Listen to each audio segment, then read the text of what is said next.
Hello दोस्तों, स्वागत है आप सभी लोग का यूट्यूब चैनल ज्योग्राफी वीडियो में। हम लोग आज दीनदयाल उपाध्याय गोरखपुर विश्वविद्यालय गोरखपुर से संबंधित जो भी डिग्री कॉलेज हैं या गोरखपुर विश्वविद्यालय कैंपस के जो छात्र हैं, जो भूगोल विषय का बीए थर्ड सेमेस्टर का जो पेपर हुआ है यानी GO 201 का, उसका आंसर की देखने जा रहे हैं कौन सा क्वेश्चन किस क्वेश्चन का सही होगा। ठीक है, एक क्वेश्चन जो है 50 क्वेश्चन का हुआ है। देखिए यहाँ पे लिखा हुआ है BA third semester examination geography का। ठीक है, तो ये पेपर था environment disaster management and climate change का पेपर था। तो ये टोटल 50 क्वेश्चन थे। उस 50 क्वेश्चन का हम लोग आंसर देखेंगे, जल्दी जल्दी देखेंगे। ठीक है, देखिए पहला क्वेश्चन था जैव भू रासायनिक चक्र में कौन से तत्व आमतौर पर शामिल होते हैं। तो इसका राइट आंसर होगा ए, नाइट्रोजन और ऑक्सीजन। ठीक है, क्वेश्चन नंबर 2 देखते हैं। वनों की कटाई का एक प्रमुख कारण क्या है। तो यह क्या है, नगरीकरण और बुनियादी ढांचों का विकास। ठीक है, यह ठीक है प्रमुख कारण है। क्वेश्चन नंबर 3, वनों की कटाई जलवायु परिवर्तन में कैसे योगदान करती है। तो इसका राइट आंसर है सी। ठीक है, इससे ग्रीन हाउस गैसों का उत्सर्जन बढ़ जाता है। क्वेश्चन नंबर 4 देखते हैं। मिट्टी के कटाव का प्राथमिक कारण क्या है। तो यह है वनों की कटाई मिट्टी के प्राथमिक कारण है। ठीक है, अब हम लोग क्वेश्चन नंबर 5 देखते हैं। वनस्पति मृदा को रोक वनस्पति मृदा अपरदन को रोकने में कैसे मदद करती है। तो इसका राइट आंसर होगा सी, जड़ों के साथ मिट्टी को स्थिर करके तथा सतही अपवाह को कम करके। ठीक है, क्वेश्चन नंबर 6 देखते हैं। निम्न में से कृषि पर मृदा अपरदन का क्या परिणाम है। तो मृदा अपरदन का कृषि पर परिणाम अगर देखा जाए तो एक कृषि उत्पादकता में कमी ला देती है, क्योंकि जो उपजाऊ परत होता है वह बह जाता है। ठीक है, क्वेश्चन नंबर 7 देखते हैं। निम्न में से कौन सी एक रणनीति मिट्टी के कटाव को रोकने के लिए है। तो इसका राइट आंसर बी, कृषि वानिकी प्रथाओं को लागू करना। ठीक, क्वेश्चन नंबर हम लोग देखते हैं 8। वनों की कटाई वन्य जीव के आवासों को कैसे प्रभावित करती है। तो यह क्या करती है, प्राकृतिक आवासों को कम और खंडित करती है। ठीक है, क्वेश्चन नंबर 8 का हो जाएगा सी। क्वेश्चन नंबर 9 देखते हैं। हवा या पानी द्वारा ऊपरी मिट्टी को हटाने की प्रक्रिया को क्या कहते हैं। तो इसको कहते हैं अपवर्दन कहते हैं। क्वेश्चन नंबर 9 का हो जाएगा बी। क्वेश्चन नंबर 10 देते हैं। निम्न में से कौन सी एक प्राथमिक वायु प्रदूषक है। तो कार्बन डाइऑक्साइड। ठीक है, यह प्राथमिक प्रदूषक है, जबकि ओजोन ये सब द्वितीयक हैं। ठीक है, सल्फर डाइऑक्साइड। क्वेश्चन नंबर 11, ठोस ईंधन का के उपयोग से खाना पकाने वाले घरों के अंदर वायु प्रदूषण का प्रमुख स्रोत क्या है। तो है लकड़ी जलाना या बायोमास। ठीक, क्वेश्चन नंबर देते हैं 12, अम्लीय वर्षा के वृद्धि में कौन सा प्रदूषक शामिल है। तो यह है नाइट्रोजन ऑक्साइड। ठीक है, सल्फर डाइऑक्साइड और नाइट्रोजन ऑक्साइड। तो ऑप्शन में सल्फर डाई नहीं है, तो यह है नाइट्रोजन ऑक्साइड। क्वेश्चन नंबर हो जाएगा 12 का बी। क्वेश्चन नंबर हम लोग देखते हैं 13, कौन सा संगठन संयुक्त राज्य अमेरिका में वायु गुणवत्ता मानक और नियम निर्धारित करता है। तो इसका राइट आंसर हो जाएगा बी, पर्यावरण संरक्षण एजेंसी यानी EPA। ठीक है, इन्वायरमेंट प्रोटेक्शन एजेंसी। ठीक है, क्वेश्चन नंबर हम लोग देखते हैं 14, बाढ़ अक्सर कहाँ आती है। तो जो बाढ़ होती है अक्सर वह तटीय क्षेत्रों में देखते हैं, नदी के जो किनारे वाले क्षेत्र होते हैं यानी तटीय क्षेत्र जो होते हैं वहाँ पे बाढ़ अक्सर आती है। ठीक है, क्वेश्चन नंबर 15, गर्म और ठंडी वायुराशियों के मिलने से किस प्रकार के चक्रवात तूफान के कारण बनते हैं। तो इसका राइट आंसर होगा सी, एक्स्ट्रा ट्रॉपिकल साइक्लोन अति उष्णकटिबंधीय चक्रवात। ठीक है, तो आप NCERT अगर क्वेश्चन 11 की बुक पढ़ेंगे वहाँ पे बहिरुष्ण कटिबंध इसका हिंदी भी दिया होगा। इसका हिंदी थोड़ा गलत लिख दिया है बहिरुष्ण कटिबंध, लेकिन अंग्रेजी इसका सही है एक्स्ट्रा ट्रॉपिकल साइक्लोन। ठीक, तो इसका राइट आंसर होगा 15 का सी। आप लोग अगर NCERT पढ़ेंगे क्वेश्चन 11 की जो बुक है उसमें एकदम डायरेक्ट दिया हुआ। क्वेश्चन नंबर 16, कौन सा कारक मुख्य रूप से उष्णकटिबंधीय चक्रवात की तीव्रता को निर्धारित करती है। तो वह वायुमंडलीय दबाव, यानी जितना ज़्यादा वायुमंडलीय दबाव होगा में अंतर होगा उतना ज़्यादा इसकी तीव्रता होगी। ठीक है, जैसे इस तरह वायुदाब रेखाएँ होती समदाब रेखाएँ, अगर यहाँ पे मान लीजिए 1100 है। ठीक, यहाँ पे फिर 1050 है, फिर यहाँ पे 1000 है, तो वायुमंडलीय जो दबाव है उसमें अंतर बहुत ज़्यादा है, इसलिए यह तीव्रता ज़्यादा होगी। अगर यह वायुमंडलीय जो दबाव कम होगा अंतर, तो क्या हो जाएगा, तीव्रता कम हो जाएगी। क्वेश्चन नंबर 17, निम्न में से कौन सी भूकंपीय तरंगें सबसे पहले सीस्मोग्राफ पर दर्ज होती है। तो वह होती है पी तरंगें। 17 का हो जाएगा ये। क्वेश्चन नंबर हम लोग देखते हैं 18, भूकंपीय तीव्रता का पैमाना क्या कहलाता है। तो इसको कहते हैं रिक्टर स्केल कहा जाता है। क्वेश्चन नंबर 19, जलवायु परिवर्तन क्या है। तो जो जलवायु परिवर्तन है वह पृथ्वी के जलवायु प्रतिरूप में दीर्घकालिक परिवर्तन को ही जलवायु परिवर्तन कहा जाता है। क्वेश्चन नंबर देखिए अगला 20, नदी बाढ़ की प्राथमिक विशेषता क्या होती है।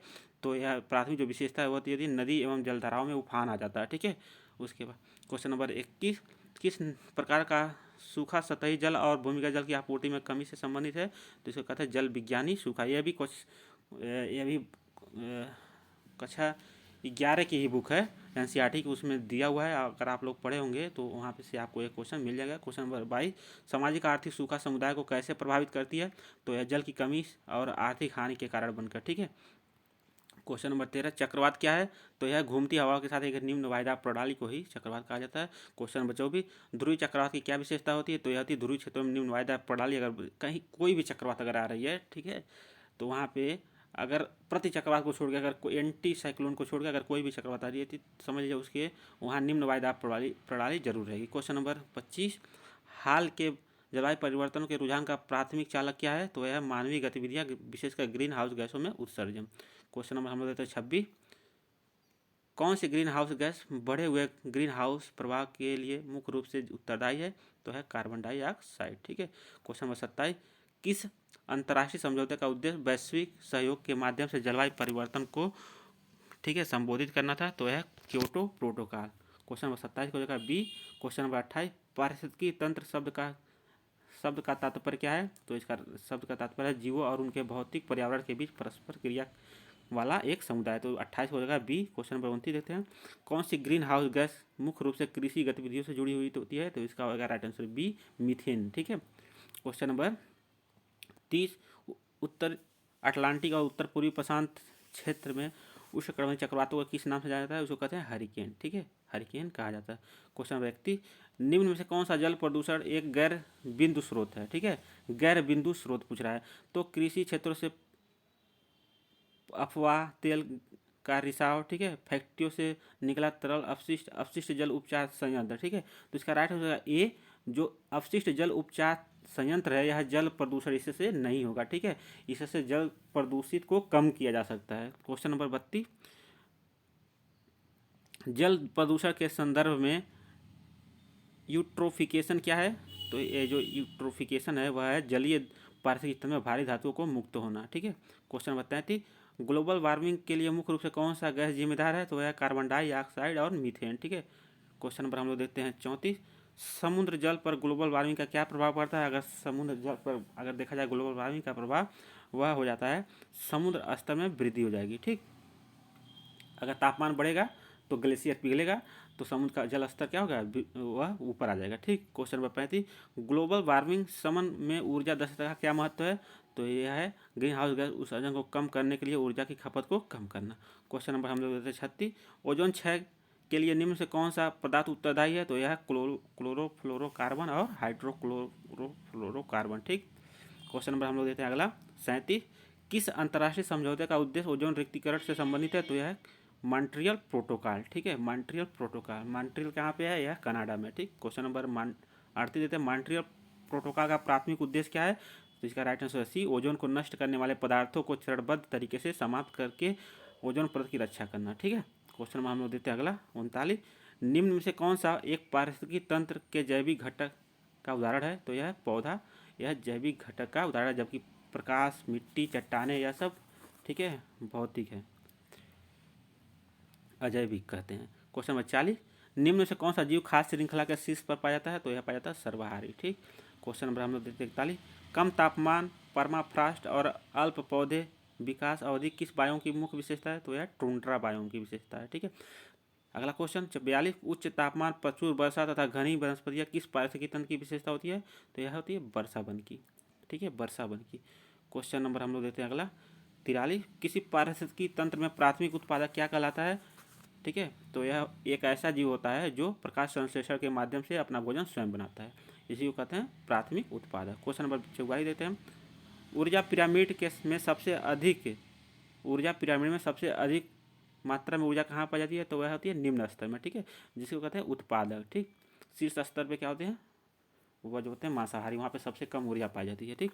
क्वेश्चन नंबर 45 देखते हैं, अधिकांश पारिस्थितिकी तंत्रों के लिए ऊर्जा का प्राथमिक स्रोत क्या है? तो यह है सूर्य का प्रकाश, प्राथमिक, ठीक है, स्रोत। क्वेश्चन नंबर 46, किसी एक खाद्य श्रृंखला में तीर क्या प्रदर्शित करती है? तो यह ऊर्जा के प्रवाह को प्रदर्शित करती है। क्वेश्चन नंबर 47, जैव भू रासायनिक चक्र से क्या तात्पर्य है? तो यह है जीवित जीव और उनके पर्यावरण के मध्य पोषक तत्वों का एक पुनर्चक्र, ठीक है, यह जैव भू रासायनिक चक्र होता है। क्वेश्चन नंबर 48, पर्यावरण किसे कहते हैं? तो वह परिवेश जिसमें जीव रहते हों और आपस में परस्पर क्रिया करते हों उसी को पर्यावरण कहते हैं। ठीक है, क्वेश्चन नंबर देखते हैं 49।